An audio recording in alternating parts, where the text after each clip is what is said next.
So andito tayo ngayon mga kaibigan sa ika-18 na bersikulo ng ikatlong kabanata ng Genesis mga kaibigan. Mga tinik at dawag ang sisibol doon para sa iyo at kakain ka ng tanim sa parang. So mga kaibigan, naaabot pala ito sa ika-19 na bersikulo. Sa pawis ng iyong mukha ay kakain ka ng tinapay hanggang ikaw ay bumalik sa lupa sapagkat diyan ka kinuha, ikaw ay alabok at sa alabok ka babalik. So mga kaibigan, na ang hirap, ang bigat ng parusang iginawan ng Diyos sa tao. Magpapakahirap sa buhay, makakain ka nga, pero hirap na hirap ka pa hanggang sa ikaw ay bumalik sa alabok dahil tayo ay nanggaling sa alabok.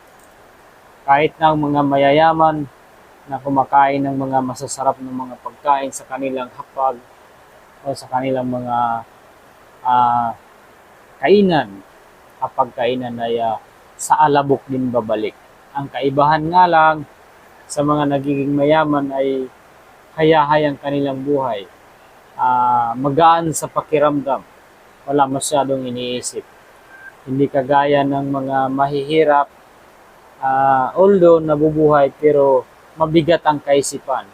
Ano ba ang kakainin natin bukas? Ano ba ang kakainin natin sa susunod na araw? Ano ba ang uulamin natin? Pero yun ay dahil sa mga pagkakamali ng mga sinaunang tao, mga kaibigan. Kaya sinabi dito na sa pawis ng iyong mukha ay kakain ka ng tinapay. O, kung hindi ka magpapawis sa iyong mukha, hindi ka makakain ng tinapay. Hanggang ikaw ay bumalik sa lupa, hanggang sa panahon na bumalik ka na sa lupa. Sapagkat diyan ka kinuha, ikaw ay alabok, at sa alabok ka babalik. Sumalinaw mga kaibigan na sinabi na ikaw ay alabok. So tayong lahat ay alabok. Kaya sa alabok tayo babalik. So yun mga kaibigan, na sana suportahan niyo ako sa aking YouTube channel kahit subscribe man lang. Kahit walang like, mas maganda kung may like. So ingat kayo mga kaibigan. God bless.